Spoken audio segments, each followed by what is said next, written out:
Okay, so today we're diving into Benny Lewis's pretty radical approach to learning a new language from his book, Fluent in 3 Months. Honestly, this is for anyone who's ever wanted to speak another language but just felt deep down that they couldn't. You know that feeling, right? You hear someone just effortlessly switch into another language, and your first thought is, wow, I could never do that. My brain just isn't wired that way.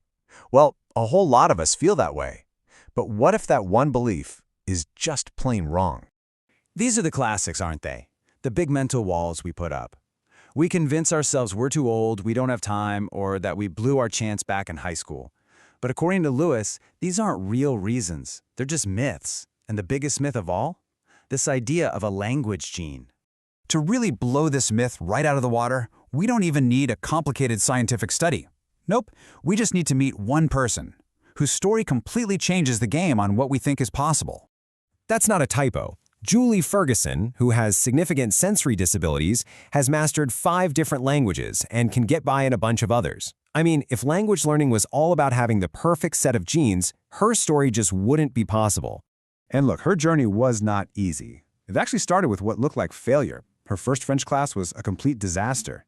But here's the thing. Instead of giving up, she just adapted. She couldn't rely on her hearing, so she became an incredible lip reader. She basically turned her supposed weakness into a unique strength, and she got comfortable just asking for the help she needed. Her success had nothing to do with some special talent. It was all about pure persistence. And this just nails the core message, doesn't it? Julie's story shows that the barriers we see, like being too old or not smart enough, are usually just in our heads. They feel real for sure, but they aren't actual walls. The real wall, well, that's something else entirely. For most of us, the real barrier is just fear. It's the fear of making a mistake, the fear of sounding dumb, the fear of not being absolutely perfect. Lewis argues that the second you change your goal from perfection to just communication, everything changes. So, okay, how do you actually make that shift? Well, Lewis lays out 3 powerful and kind of unconventional hacks that are designed to help you just bypass that fear and start talking, like right away. So here they are, the 3 big pillars of his method. First up, this wild idea that you have to speak from day one. Second, a whole strategy for creating an immersion zone without ever needing a plane ticket.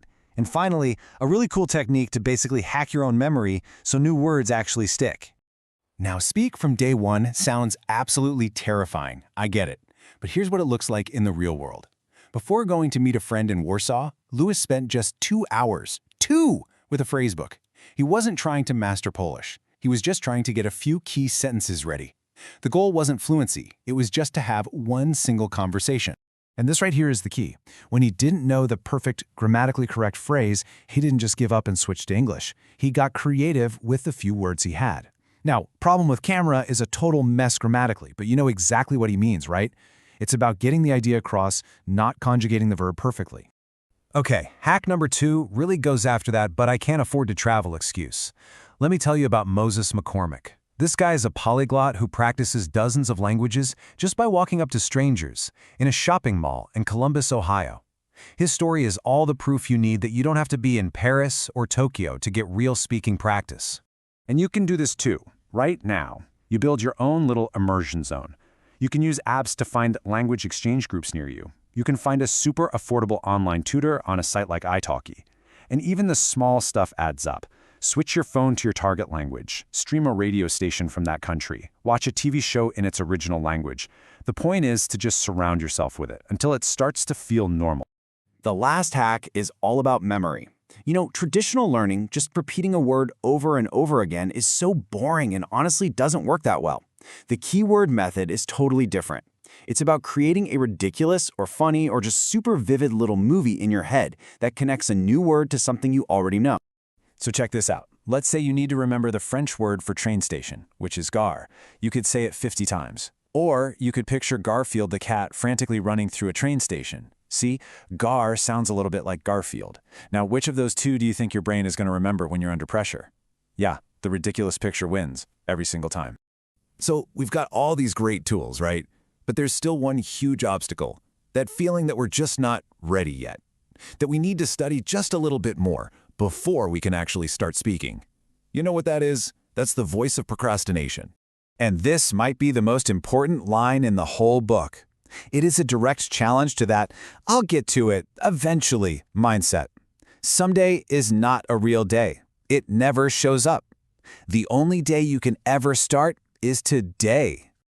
But let's be real for a second. Is this method some kind of magic pill? Probably not. The promise of fluency in just 3 months is a huge claim, so we really need to dig into what that word fluency actually means here.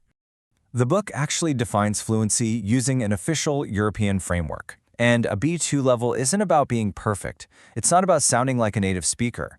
It's just about being able to have a comfortable, normal conversation where you can get your point across without making it a huge struggle for the other person. That's a really practical, achievable goal. So let's just be really clear about the trade-offs. On the one hand, this method is absolutely brilliant for crushing that fear of speaking and building up your conversational confidence.